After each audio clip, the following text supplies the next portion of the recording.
harus bisa bermanfaat bagi orang lain. Karena sebaik-baiknya manusia adalah manusia yang paling bermanfaat bagi orang lain. Banyak banget yang harus dipelajari. Life is about learning.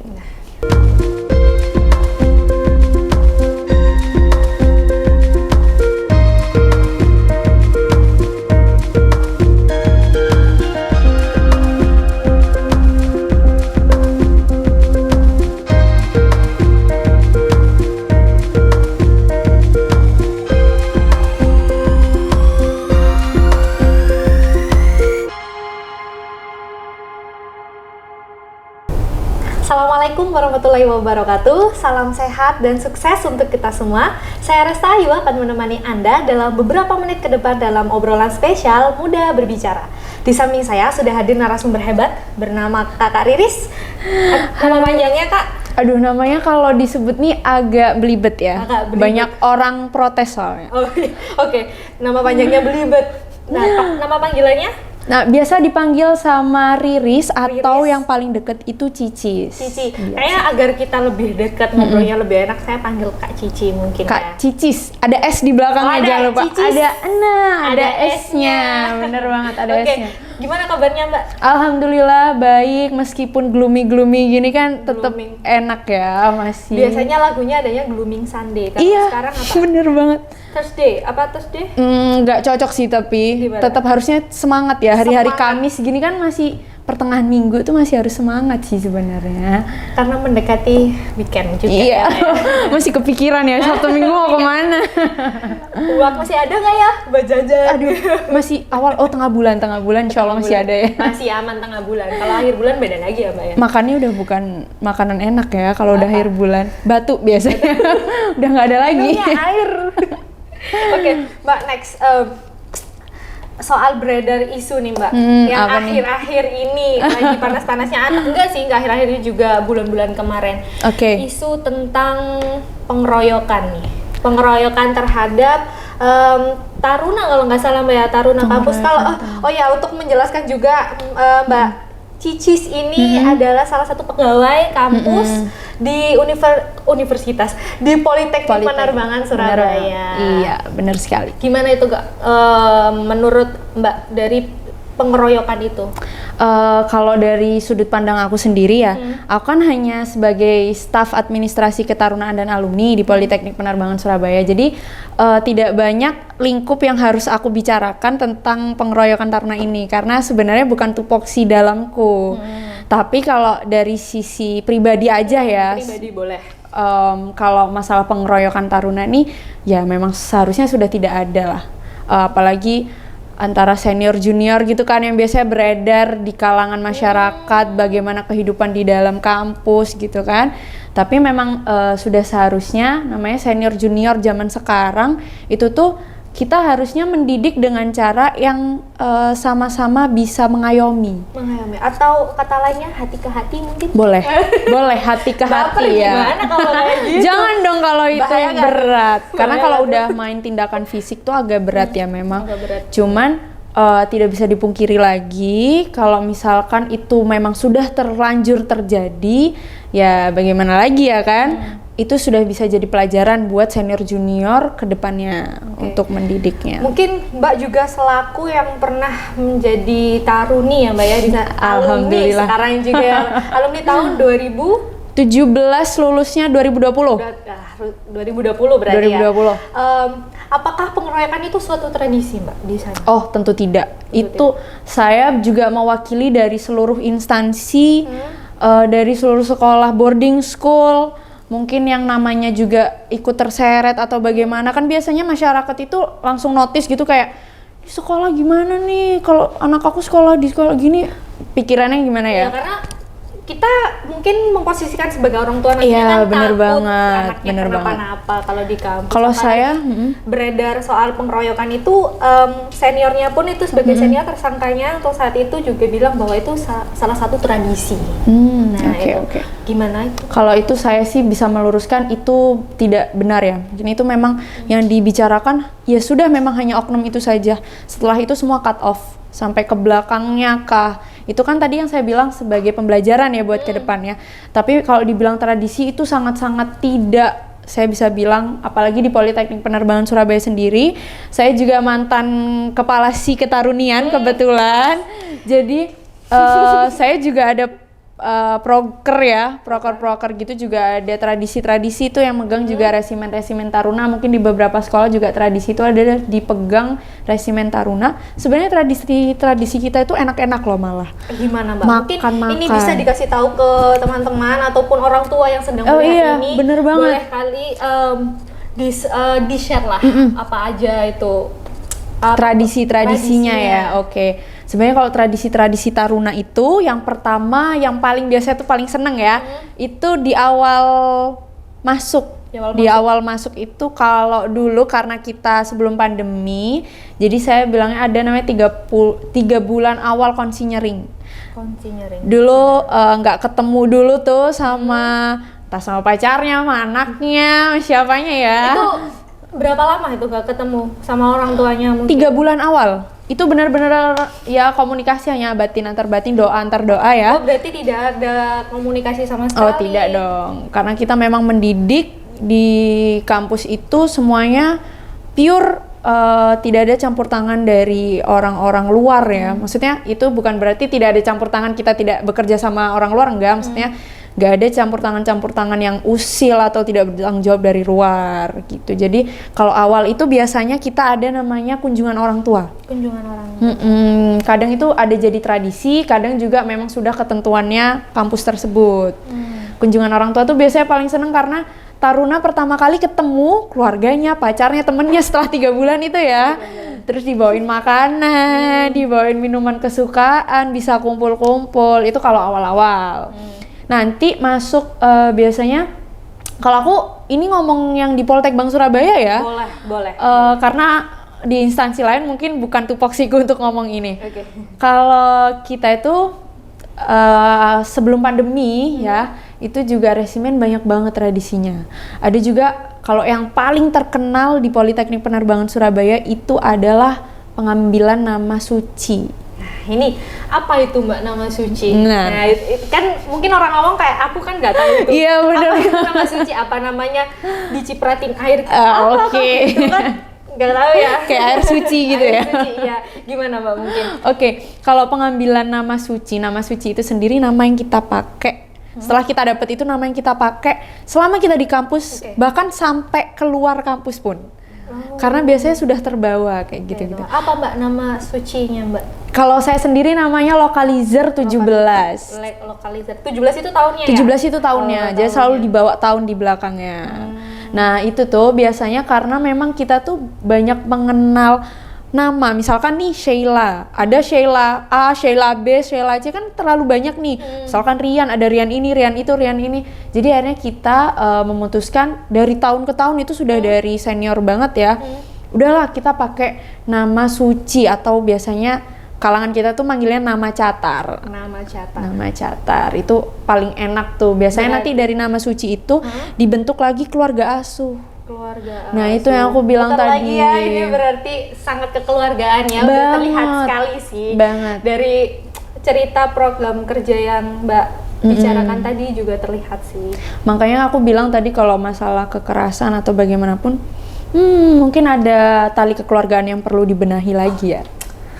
Diingat-ingat ya teman-teman, tali keluargaan yang harus dibenahi.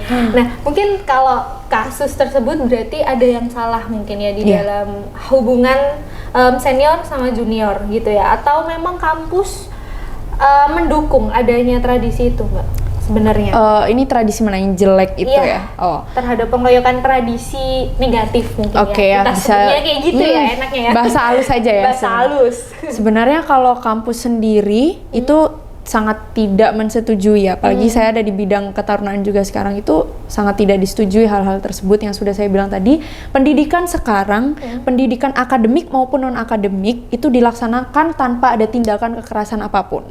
Jadi misalkan mau mendidik, memang kan namanya aja taruna-taruni ya, jadi harus ada pendidikan karakter lebih dibandingkan yang lain selain teman-temannya. Jadi kita tetap mendidik tapi tetap dalam tupoksi yang benar. Kita tetap mendidik tetap dalam wilayah yang benar tanpa ada kekerasan di dalamnya. Tetap di jalur yang benar. Bener banget. Kehidupan di kampus itu seperti apa sih Mbak Taruna sama Taruni itu? Seru banget, seru banget. Ini pasti beda nih sama universitas karena terlihat sekali dari perbedaan muka kita berdua dari pihak universitas dan juga pihak Politeknik Penerbangan. Gimana itu? Seru banget. Ini aku jadinya sedikit throwback dan curcol ya. Boleh banget. Ini diperbolehkan. Karena kalau misalkan ngomong masalah kehidupan kampus itu benar-benar kehidupan yang paling berkesan dan sampai sekarang tuh apa ya, rasanya kalau dibilang pengen ngulang nggak?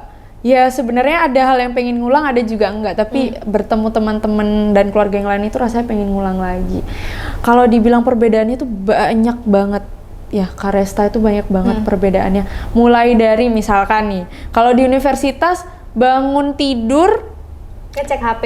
Oke, bangun tidur ngecek HP. Kita bangun tidur lihat teman sendiri. Oh, lihat teman sendiri. Langsung lihat teman sendiri. Tapi kalau yang di kos kan ada sekamar yang berdua. Oke, itu masih bisa ngelihat teman sendiri ya, sekamar berdua. Kita ngelihatnya sebatalion.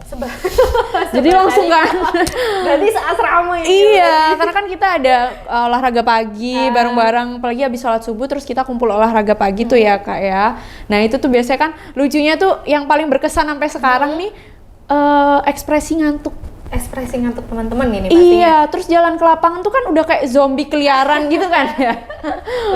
Pernah juga kan pernah pengalaman nih lari pagi, lari subuh lah jam 5. Ya mungkin belum apa ya, nyawanya belum kekumpul juga. Jadi anak-anak lari, tiba-tiba udah ngelosor aja di aspal, udah berdarah aja kakinya kan. Kok bisa kayak gitu? Mungkin saking ngantuknya ya ini. Itu saya. Astagfirullah.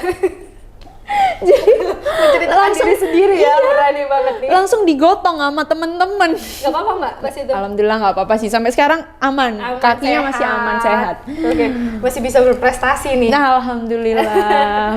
Oke, mungkin bisa diceritakan Mbak, kulturnya di sana itu kayak gimana sih Mbak? Oke, kalau sama aja ya kayak tradisi tadi ya. Kalau ini lebih ke mungkin tradisi kehidupan sehari-hari ya. Boleh. Kalau tradisi kehidupan sehari-hari kita itu pasti taruna-taruni itu yang dijunjung pertama itu disiplin ya. Disiplin waktu banget. Jadi kita juga ada apel pagi jam berapa, langsung makan pagi jam berapa, apel siang, apel malam, sampai tidur malam pun. Tidak ada yang boleh lebih dari jam 10, ya sudah jam 10 kita tidur.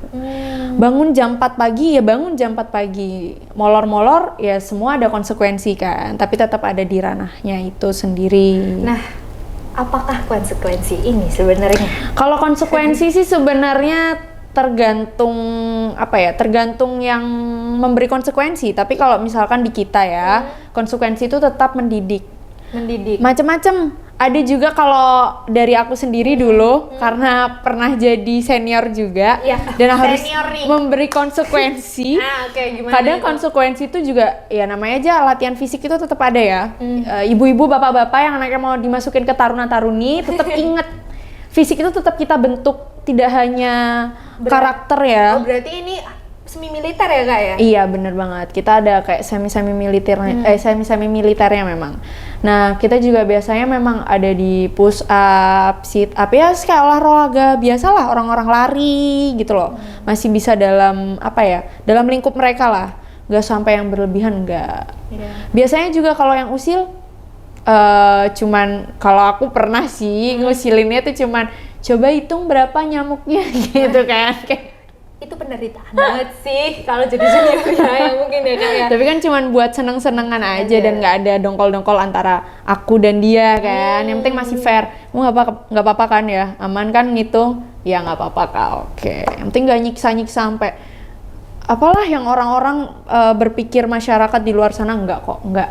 Kita santai banget. Berarti untuk Bapak Ibu atau teman-teman di sana yang ingin masuk di Politeknik Penerbangan dimanapun, mungkin bisa digaris bawahi bahwa memang tradisi pemukulan maupun pengeroyokan itu sudah tidak ada. Berarti dulunya memang mungkin ada ya Kak ya, karena atau gimana? Adanya dengan pengeroyokan itu berarti memang sudah pernah ada pengeroyokan. Oke, gitu. Kalau misalkan memang berita mungkin ini kasusnya bukan nggak sekali dua kali deh Kak, beberapa tahun yang lalu memang ada lagi kan seperti itu. Oke. Jadi mungkin ini suatu tradisi yang tidak boleh dilanjutkan gitu. Iya, bener banget. Kalau sekarang memang udah mulai memperketat, dari dulu sih sebenarnya memperketat itu sudah dari dulu banget. Memang pemerintah, terus instansi juga, semua instansi. Aku percaya nggak cuma di Politeknik Penerbangan Surabaya, semua pasti menjaga taruna-taruninya, semua pasti menjaga nama baiknya, ya kan? Tidak ada dan mereka tidak menyetujui adanya kekerasan sedikit pun. Gitu. Oh, mungkin untuk kasus yang pengeroyokan mungkin kemarin itu ya Kak ya. Pihak kampus mungkin tidak tahu ya Kak ya, ataupun gimana gitu sehingga seniornya ini melakukan pengeroyokan kayak gitu. Oke. Itu suatu hal yang menurut Mbak itu apakah perlu diberitahu bahwa ke seniornya ini tidak boleh ada seperti itu, tapi mungkin seniornya atau gimana, atau lebih baiknya itu diberikan seperti apa sih, treatment seperti apa agar tidak ada pengeroyokan kembali. Oke. Menurut Mbak gimana? Kalau kemarin setelah adanya kejadian itu ya, kalau dari pihak kampusnya sendiri sih sudah menjaga keketatan, sudah ada kepengasuhan, itu tuh sudah 24 jam, sudah benar-benar menjaga lah. Mungkin safety yang ya, safety-nya tuh memang udah safety first lah. Tapi safety first ini logat bukan iya, ya? istilahnya. Tagline nggak sih? Tagline-nya penerbangan ya. Tapi memang turut prihatin aja sih. Ada beberapa sih, bisa dihitung jari lah. Kejadian-kejadian sebelumnya yang bisa menjadi pelajaran itu tuh mungkin waktu itu saya belum ada di ranah situ, jadi belum bisa berbicara banyak. Cuman kalau menurut saya sekarang pun dan tahun-tahun sebelumnya, pihak kampus maupun pihak senior sendiri itu tuh sudah saling menjaga. Mulai dari makanya Politeknik Penerbangan kenapa sih kita buat namanya keluarga asuh, kita jaga di situ gitu. Itulah gunanya keluarga asuh ya. Bener banget, saling ngejaga satu sama lain. Kalau ada yang salah ya diingetin gitu. Ini perbedaan nih dari pengajaran sistem universitas dan juga politeknik ya. Semi militer dan biasa. Jadi beda ya, terkesannya lebih apa ya, lebih meaningful lah. Iya, lebih, makanya kan tadi aku bilang apa ya, satu hal yang tidak bisa aku lupain. Mungkin sampai nanti aku harus pergi dan tidak ada lagi, cuman itu memang buat nanti aku punya anak, kan aku bisa menceritakan hal itu. Dulu mama tuh kayak gini loh, dulu ibu kayak gini loh. Itu kan hal yang apa ya, yang terkesan banget. Bahkan sampai sekarang tuh masih inget-inget di HP tuh foto-foto, kalau ada itu masih, wah ternyata kita bisa yang ngelewatinnya. Karena memang ngelewatin itu tuh bagi beberapa orang itu kan hal yang tidak mudah ya. Because something good needs pain. Needs pain. Makanya dari situ juga akhirnya kita bisa passing through this ya, gitu. Keren. Kayaknya langsung ini sampai sekarang. Suatu quotes dari sosok beliau yang sangat amazing banget. Beliau juga pernah jadi polisi taruna ya kalau nggak salah. Pernah. Nah, gimana itu Ibu Polisi Taruna? Mungkin lebih dijelaskan lagi ini lebih menertibkan atau gimana kalau seperti itu? Iya, namanya aja polisi taruna ya. Jadi kita lebih fokus kepada menertibkan dan mendisiplinkan. Jadi misalkan ada nih yang nggak tepat waktu, nah itu kerjaan kita harus membantu untuk ayo cepet ke lapangan gitu. Jadi kita yang langsung samperin ke asramanya. Berarti istilahnya diburu-buru ya? Iya benar banget, kayak ayo cepetan karena kan namanya aja ya taruna-taruni lah, masa harus iya bentar 5 menit ayah. Kalau ada yang kayak gitu gimana? Ya sebagai ibu polisi ini ya, namanya aja polisi taruna ya, iya, harus bisa tuh? Kalau seandainya nih aku nih Mbak ya, nggak mau Mbak, capek, gimana nih? Kayak gitu gimana tuh? Kan tetap harus bisa tegas ya, tetap harus bisa tegas, makanya itu menegaskan aja. Kamu harus ke sana atau ada konsekuensi yang harus diterima. Konsekuensi. Biasanya paling berat apa sih konsekuensinya? Konsekuensi, kalau kita konsekuensi itu nggak ada ya, jarang banget kita konsekuensi itu pribadi atau sendiri-sendiri. Kita tuh lebih suka konsekuensi yang kekeluargaan, alias konsekuensi itu dilaksanakan bersama. Waduh, Yang salah satu yang kena semua. Nah, itu yang akhirnya membuat berat kan? Aku nggak mau kesalahan, nanti temenku yang bakal. Nah, itu kayak gitu. Apa tuh yang paling berat konsekuensinya? Paling yang berat dibelikan? apa ya? Apa? Saat itu nih, saat menjabat polisi Taruni. Taruni apa Taruna? Taruni, karena kan cewek ya. Oh, berarti yang difokuskan Mbak itu cewek aja, berarti nggak bisa Cewek. ke Ranah asrama Taruna Iya. gitu.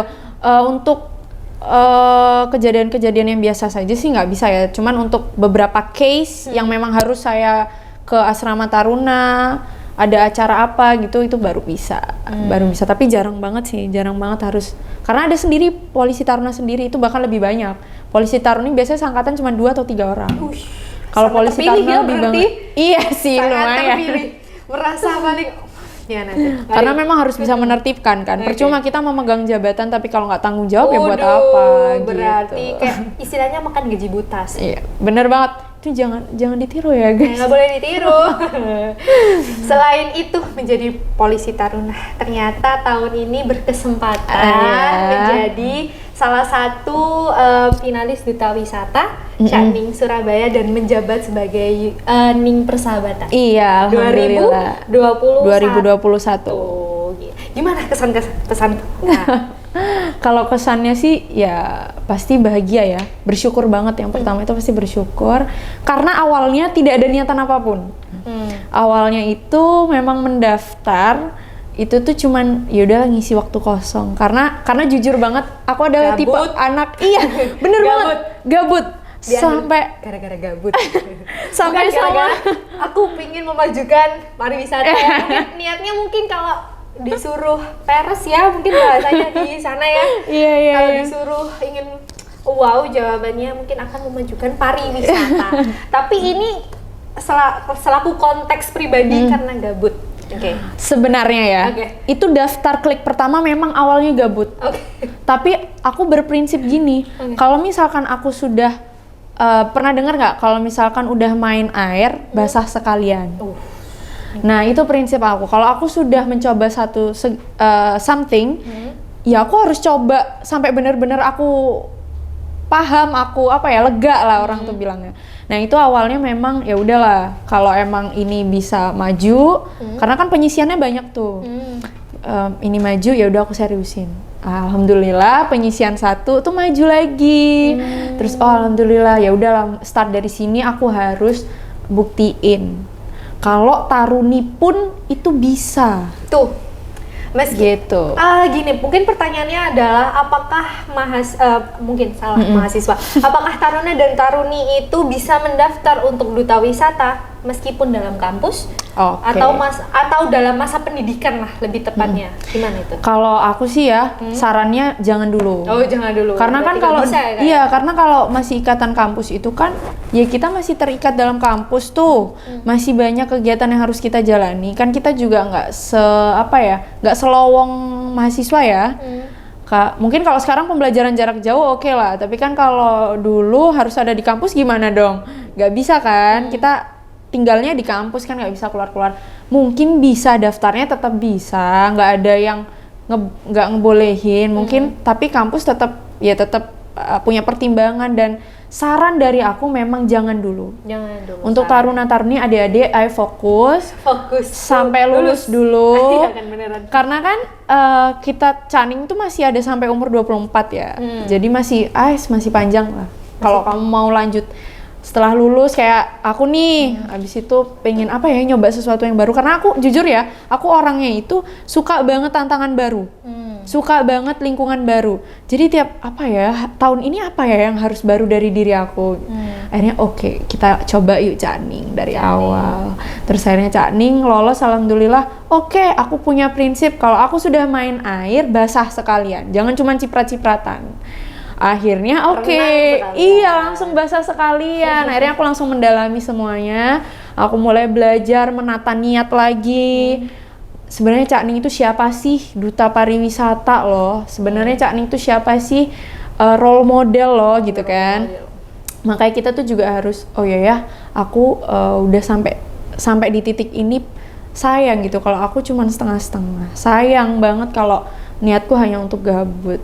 Akhirnya aku harus merubah semua itu sampai akhirnya oke, sekarang seorang Riri, seorang Cicis sudah berani mendaftar, sudah berani ada di lingkungan baru, harus dipahami jangan cuma kulitnya doang gitu. Jadi ya alhamdulillah sampai sekarang, terus kemarin mendapat Ning Persahabatan, it's an honor for me, thank you Surabaya. Karena nggak kepikiran. Mungkin gimana sih penilaiannya agar menjadi Ning Persahabatan?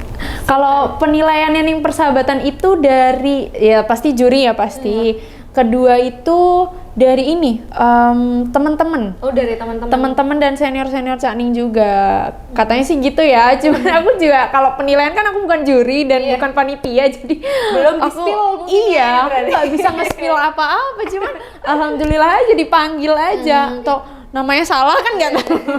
Jangan sampai lah. Jangan sampai. Instansinya nggak jadi dong. Jangan dong. Mungkin apa sih Kak Cicis ini dari menjadi Ning Persahabatan, apa yang ingin diberikan sih untuk teman-teman Surabaya mungkin? Ini especially aja ya untuk Ning Persahabatan sendiri, bukan untuk Cak Ning ya, beda lagi. Kalau untuk Cak Ning itu kan lebih luas. Kalau itu lebih ke persahabatan, apa ya? Lebih ke duta wisata. Iya, kalau ini kan lebih ke Ning Sahabat gitu ya. Ning Sahabat. Sebenarnya memang dari awal niat saya tuh nggak ada tuh ngejar kayak saya Cak Ning Surabaya. Namanya berkompetisi pasti pengen lah ya jadi juara. Cuman kepikiran untuk jadi yang dipikirkan teman-teman saya yang paling bersahabat tuh nggak pernah kepikiran sebelumnya. Cuman memang itu yang berjalan kan. Jadi mau gimana pun kita, mau ditempatkan dimanapun kita harus bisa bermanfaat bagi orang lain. Karena sebaik-baiknya manusia adalah manusia yang paling bermanfaat bagi orang lain. Itu dia prinsip yang lo pegang. Lebih penting sih karena dengan bermanfaat bagi orang lain pun kita akan mendapatkan kebahagiaan yang berbeda. Iya, bener gitu banget. Iya kan Kak ya? Makanya banyak banget tuh yang nanya, gimana sih Kak Cicis, Kak Riris, kan dipanggilnya tuh Ning Riris ya di sana. Ning Riris kok yang lainnya tuh pada capek, bete, kamu kok masih senyum sih, kok kamu masih happy buat ngebantu yang lain? Karena aku bilang, buat apa aku harus sedih, buat apa aku harus juga ikutan merengut gitu kan, meskipun sebenarnya aku capek juga, kita semua sama-sama capek, cuman mau nggak mau kita tetap harus bisa spread positivity to others. Jadi kan tetap harus vibes di lingkungan kita tuh seberusaha mungkin lah kita harus bisa menciptakan vibes yang good gitu kan, yang baik. Kalau anak sekarang kan bilangnya good vibes gitu. Nah itu yang aku bilang good vibes. Positive vibes juga bisa ya Kak ya? Positive vibes, itu yang aku bilang positive vibes, good vibes di hidup aku tuh harus kayak gitu. Harus bisa membuat orang lain bahagia, bisa bermanfaat bagi orang lain. Itu sih yang aku pegang sampai sekarang. Apakah mengikuti Duta Wisata Cak Ning Surabaya itu salah satu impian Kak Cicis? Atau menjadi jembatan untuk mengambil impian terbesar Kak Cicis? Dua-duanya. Dua-duanya. Banget. Gimana itu? Kalau dibilang impian, dulu umur berapa ya? 15 tahun, 16 tahun itu sempet impian, karena sebelumnya kakak aku tuh di 2000 berapa ya? Sekitar 2013-2014 kakak pertama aku menyandang wakil 1 duta wisata salah satu kota juga di Jawa Timur, tapi memang bukan Surabaya. Terus akhirnya aku kepikiran juga lah ya, namanya aja ngelihat kakak gitu, kakak bisa nih, berarti aku juga harus bisa. Tapi karena waktu itu umur aku masih 15-16 tahun, terus aku lihat nih persyaratannya, wih minimal 18 tahun, ya udahlah nunggu dulu nih kan, maunya nunggu 2018. Ternyata masuk Taruni, ya itu sempat terkikis memang impian itu, ya udahlah Taruni ini kayaknya nggak bisa. Tapi ternyata Allah berkata lain kan, masih tetap bisa, masih dikasih kesempatan di hari ini gitu. Apa impian terbesar dan tertinggi Kak Cicis sebenarnya nih? Impian? Iya, impian terbesar dan tertinggi. Masuk surga. Kayak itu semuanya ya Kak ya? Mungkin kayak bawahnya lagi, ada lagi Kak? Yang lebih realistis dulu ya. Sebenarnya yang tadi juga realistis sih Kak. Mungkin ada lagi yang lain. Kalau dibilang impian dan cita-cita terbesar itu, banyak banget ya impian dan cita-cita. Salah satu, salah dua mungkin. Salah satu dan salah dua. Iya. Aku pengen jadi orang yang bisa bermanfaat lebih banyak lagi bagi orang lain. Apapun, jadi apapun saya. Saya mau jadi seorang pegawai, saya mau jadi seorang influencer, saya mau jadi seorang tukang nasi goreng sekalipun, saya harus bisa jadi orang yang paling bermanfaat bagi orang lain. Itu impian terbesar saya. Dan caranya dengan ikhlas. Dan caranya Oke, kalau namanya aja berproses ya. Berproses itu macam-macam. Kalau untuk saya sendiri berprosesnya ya tetap belajar. Namanya aja pengen jadi yang bermanfaat bagi orang lain. Jadi kan kita harus bisa menempatkan diri. Yaitu tetap belajar setiap hari itu nggak cuma belajar dari buku ya maksudnya, tapi juga belajar bagaimana kita bisa berkomunikasi dengan orang. Kita belajar untuk memahami orang lain dan banyak banget yang harus dipelajari. Life is about learning. Teman-teman belajar dari Kak Cicis bahwa Kak Cicis merupakan orang yang tidak mudah menyerah dan ingin bermanfaat bagi orang lain. Itulah merupakan cita-cita dan impian terbesar dari Kak Cicis. Mungkin ini memang waktunya sangat dikit sekali. Kalau memang obrolan kita ini makin banyak makin asik iya ya. Sih, bener banget. Maaf sekali Kak Cicis harus sampai sini. Kita bisa bertemu di lain hari lagi. Amin. Dan dari saya Resta Ayu undur diri. Terima kasih sudah menonton dan jangan lupa saksikan lagi podcast yang lainnya. Saya Resta Ayu undur diri. Wassalamualaikum warahmatullahi wabarakatuh.